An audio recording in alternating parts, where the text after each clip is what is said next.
Hi everyone, this is Jingo, and in this video I'm going to show you how to retarget your website visitors. I am saying retarget, not target. Magkaiba po yung retargeting at targeting. So sa retargeting, ibig sabihin itong mga tao na to, nakita na yung ads mo or nakapunta na sa website mo, nabisita na nila yung website, pero hindi pa sila bumili or hindi sila nag-opt-in. So, hindi nila nakita yung thank you page. At kung you are selling a course, hindi sila nakarating sa sales page or pwede rin nakarating sila sa sales page pero hindi sila nag-add to cart at hindi sila nag-purchase. So, it has been said that a person or an audience is not gonna buy right away. Sometimes we have to target them as much as 7 times para ma-persuade natin silang bumili. Okay? So, sometimes the people that we are trying to retarget sa sa second or third retargeting, bumibili na sila. Some people, maximum sa 7th day or sa 7th time na ni-retarget natin, tsaka pa lang sila nag-opt-in o nag-purchase. So, these are going to be the people who visited your website. I-retarget natin sila. But hindi sila, they didn't buy or they did not subscribe or opt in to your email list. Yung mga visitors po, yung mga just looking around but have a few questions in their minds. Yung medyo still, they're still skeptical and needs more persuasion. Perhaps meron silang mga pagdududa and we need to break that barrier para bumili sila. So we need to feed them more information and more persuasion, ad copies and videos or creatives when we do retargeting. Then, meron din pong mga tao na nakakarating sa add to cart but for some reason, hindi sila bumili. Something went in the way. Maybe they realized that the payment method is quite complicated or troublesome or maybe didn't have the money to buy at the moment. So, yung mga yan po, kailangan gawan natin ng strategy para ma-persuade natin sila. For example, wala pala silang pang online payment, wala silang PayPal, wala silang online banking, pwede sila sa GCash or over the counter o kaya naman po yung mga payment centers. So, i-consider din natin yon and next time that we run an ad, ilalagay natin yan doon so we can get them to buy na. Okay? Or maybe if they still don't have the money to buy right away, maybe you can suggest something, 50% down payment and things like that or installment basis para mapabili mo pa rin sila. That's up to you. Depende naman din po kung anong product ang binibenta mo. And there are also those who already purchased. Nakarating sila sa end goal natin. Bumili sila and they bought the product, they paid, done and dusted. Itong mga ito, igagawa natin sila ng custom audience. So, yung mga tao na pumasok sa ating website o bumisita, nag-view ng content, nakarating sa landing page, pero hindi nag-add to cart. So, i-retarget natin yan. Ngayon, meron naman tayong retargeting din para sa mga taong nag-add to cart, pero hindi nag-purchase. So, there are ways to do this and that's what I'm going to show you. So, malinaw, ang i-retarget natin are the people who visited our websites and then ipipersuade natin sila so they can at least add to cart o kaya naman purchase, mag-purchase sila. And then, i-retarget din natin yung mga nag-add to cart pero hindi nag-purchase. And this is how you're going to do it. Okay, so nandito na po tayo. Ito yung bagong-bagong ad account na ginawa ko. And over here, I'm going to demo on how to retarget the website visitors pero hindi nag-add to cart. But of course, This is going to be a little bit different. These are the people who visited the website but did not opt in. Basically, pareho lang po ng procedure, magkaiba lang yung mga pages. Okay? Kasi ito is lead generation. There's no sales happening dito sa funnel nito. Ang goal kasi nito, ads na ito, is to generate leads. And ang sales po ay nangyayari sa email. That's why may mga follow-up and also the client is doing email marketing because most of the times pag mga courses and ebooks and also like yung mga malalaking halaga, houses, real estate, condominiums, cars, etc., etc., you can't expect that the audience or the user is going to buy right away. That's why we need to nurture them through emails o kaya naman po calls or meet up or you're going to book a meeting with them o kaya naman you can call them directly to their numbers or mobile phones in order to nurture them and persuade them to buy. First, make sure that in your audience section, naka-ready na po itong mga audience na ito. So, let's see if in the audience section, meron na tayong naka-set up na mga audiences for retargeting. Kasi, kailangan po naka-set up muna ito bago ninyo magawa yung inyong retargeting ad. So, I have audience for leads, yung mga nag-opt-in. So, ito nakarating to ng thank you page. And then, yung mga nag-visit ng websites. So, ang wala sa akin is yung nakarating o mga bumisita ng opt-in page. So, igagawa natin po sila ng custom audience. So, websites. And then, we're gonna click people who visited the specific web pages. And then, gagawin ko ditong 90 days. Because I really like people within 90 days, medyo mainit-init pa yung mga yan. And then, pupuntahan natin yung website ng ating opt-in page. So, let's say, for example, ito pong opt-in page na to, yung i-retarget ko. Maaaring may mga tao na nakarating dito sa page na to, pero hindi po nag-submit or hindi nila clinic ito, hindi sila nag-enter ng kanilang details, and then hindi nila sinubmit. So, it means they happen to arrive at this page, nagkaroon sila ng micro-interest, pero hindi nila tinuloy. So, these people, madali na po silang i-convince later on. So, i-retarget natin yung mga tao, bumisita dito. Ang gagawin po natin, kukunin natin tong website address na ito, ika-copy natin, and then, ilalagay natin dito. And ang gagawin natin, lalagyan natin ang pangalan niyan, people who visited our opt-in page or opt-in page for 90 days. Gusto ko nilalagay ko yan para malinaw. Kasi there will be a time na gusto ko 30 days lang or 14 days lang. So I can always distinguish kung ano tong mga audience na ito. And then, create audience. Okay, so done. Ito hindi, ang i-retarget natin dito, yung mga custom audiences po, hindi mga lookalikes, okay? They are the actual people na nakakita po talaga ng ating ads. Alright. Now, meron na tayong custom audience niyan, gagawin na natin yung ad. So, we are going to create an ad. And then, we're gonna go for conversions. I-dial in ang ating end goal, yung maka-generate ng leads. So, continue. And then, our first campaign, let's say, for example, lalagay ko retargeting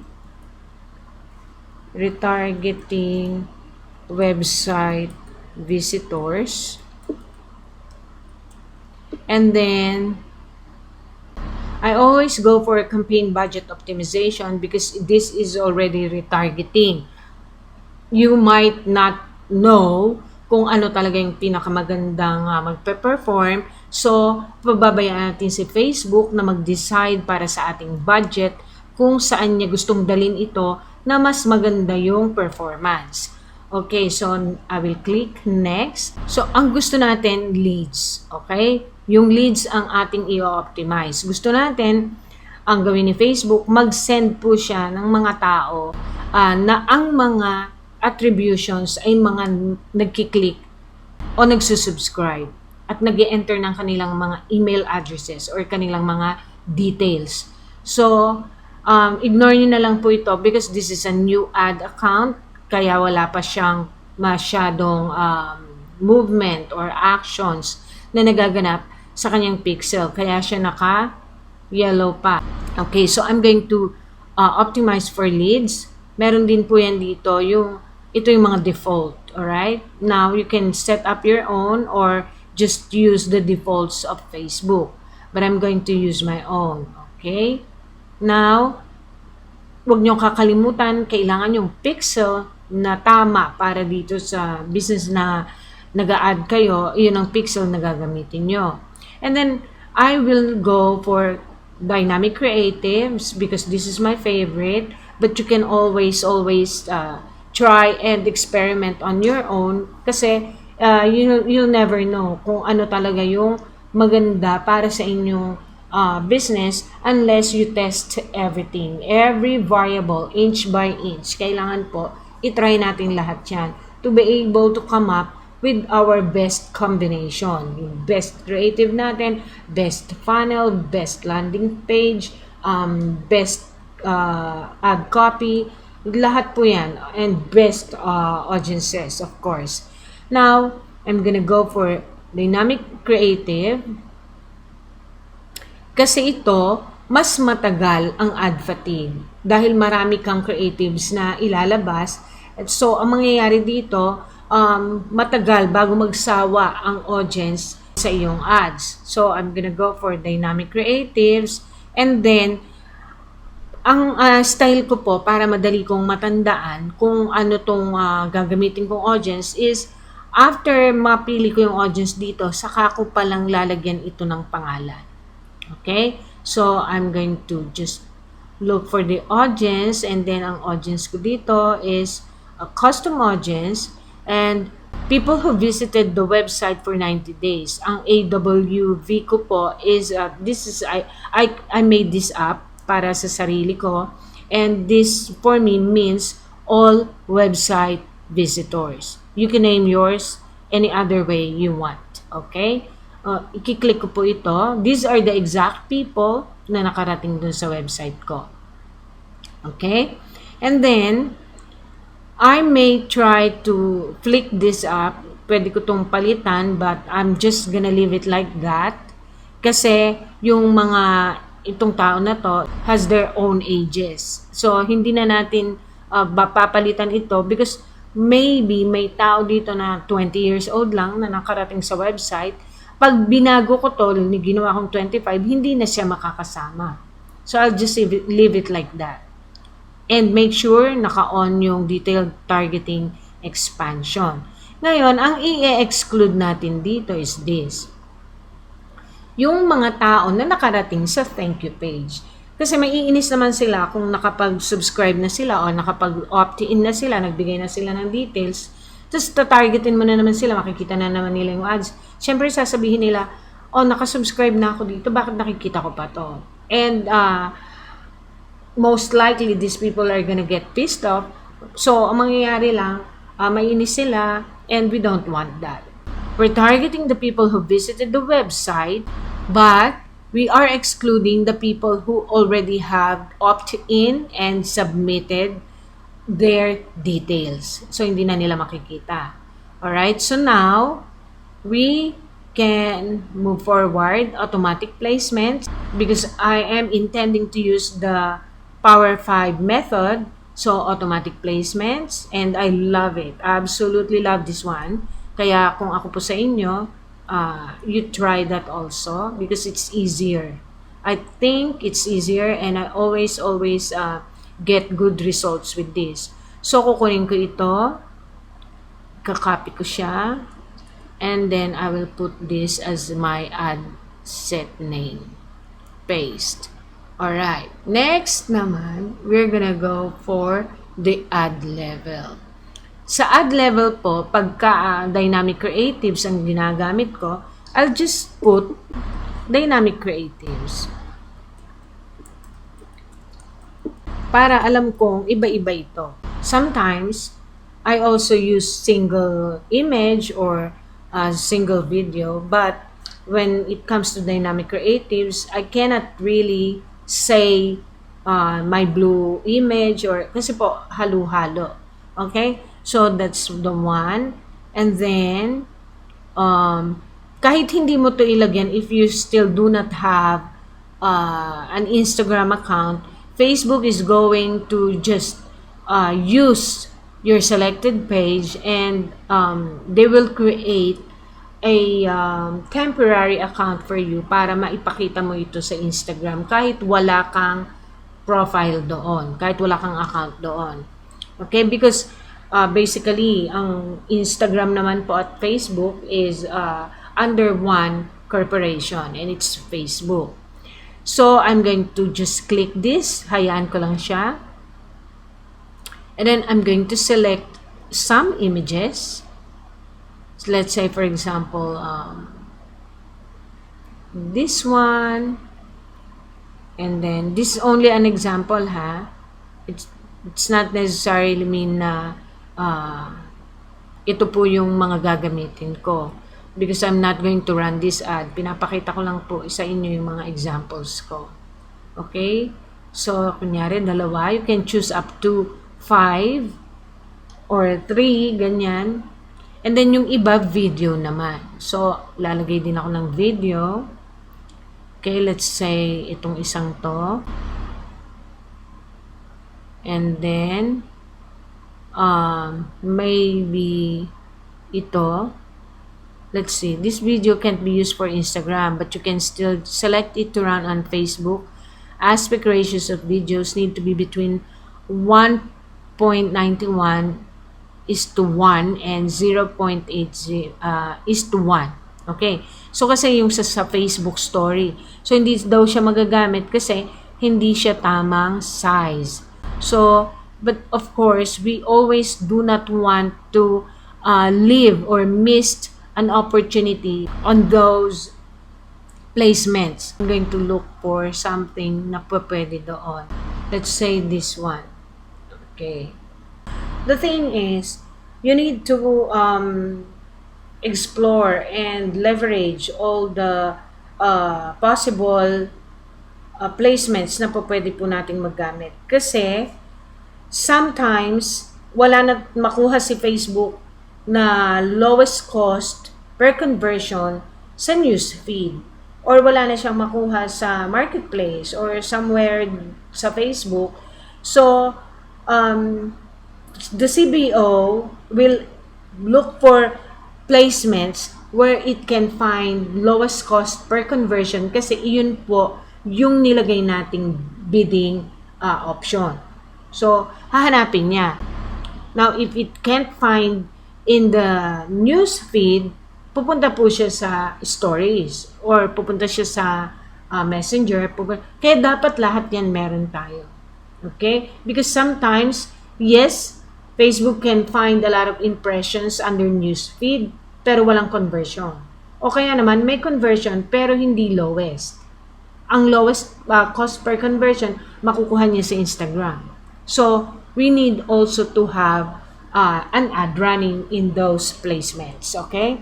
So, we are just, kunyari na lang po, because you need to really be careful with the size, pero ipapakita ko lang sa inyo. So, I'm just going to click this one, and then continue. And then, sabi niya yung URL, let's say for example, lalagay ko lang digital ph groups, group pages. Kasi, ang ginamit ko dito, group pages.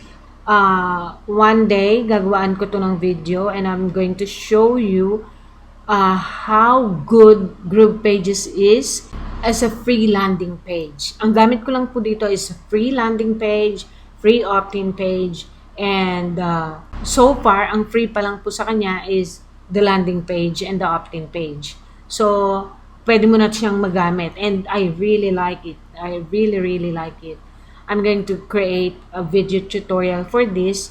And para sa mga wala pa pong mga pambayad ng websites, ito pwede nyo itong gamitin. Alright?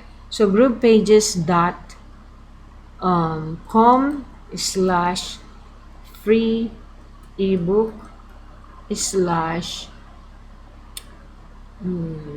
/index. You need to be careful. Kailangan working URL kasi isa yan sa dahilan para kayo ay ma-disable. Okay? Now, we're going to put download. So, sobrang higpit na ni Facebook. Ang dami niya ng ganito, no? We need to set up domains need to be associated with a pixel event pair and an ad. Your pixel event was not associated with any domains. Ads without domains will be paused unless you either set up your domain in Events Manager and select another pixel event or change your optimization.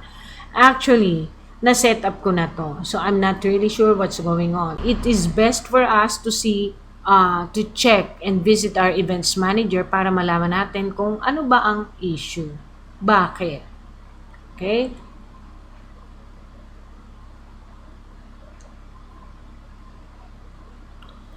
So, according to this one, wala namang issue. Because if there is an issue, makikita po natin yan dito. Makikita natin yan doon sa diagnostics. And it says here, active issues, wala. Wala tayong, you have no active issues at this time. So, it can be, may problema lang po itong si Facebook. Sometimes, hindi niya agad nare-resolve by itself. Sometimes, it's not in our part sa end nila. Okay? So, wala tayong problema dito. It looks like everything is fine. So, okay. Balik tayo dito. Anyway, dito na po tayo sa copy.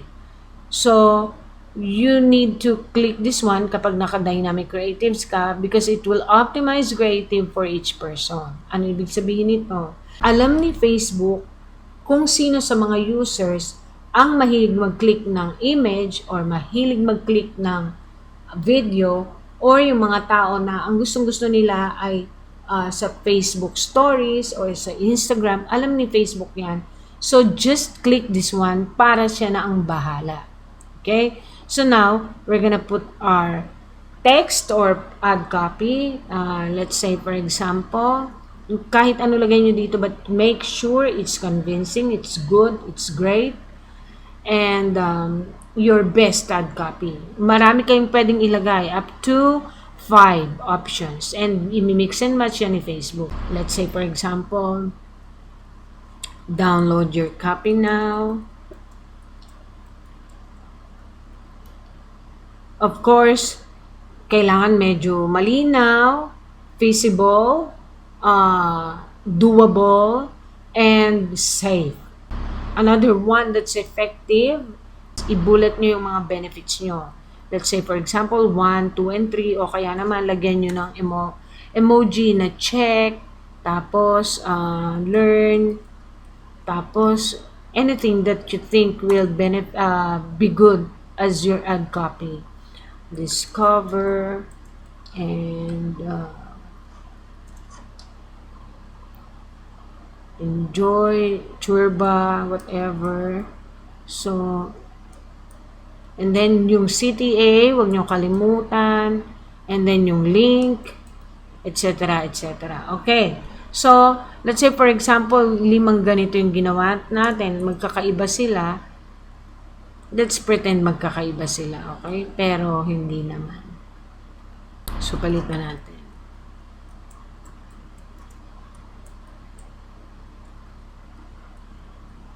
Okay, tinanggap niya. And then, another one.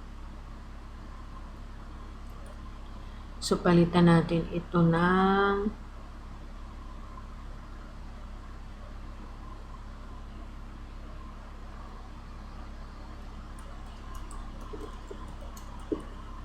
Okay. And then, pwede nyong iba-ibahin yung option. Pwede nyong iba-ibahin yung headline. Yung headline po, ito yan nandito. Okay? Yan.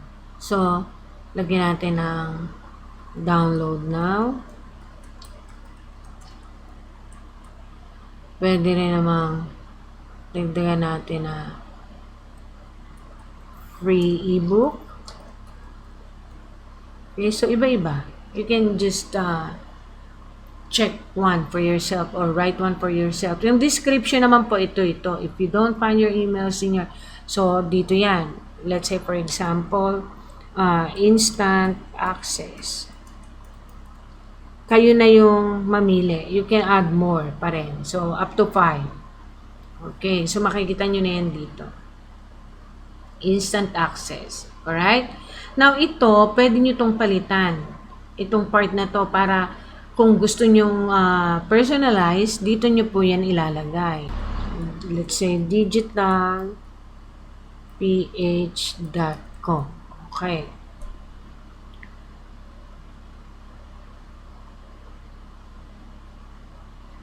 So, ayan na. digitalph.com. And then download. So, that's all for now. This is Jingo. Thank you, and I'll see you next video.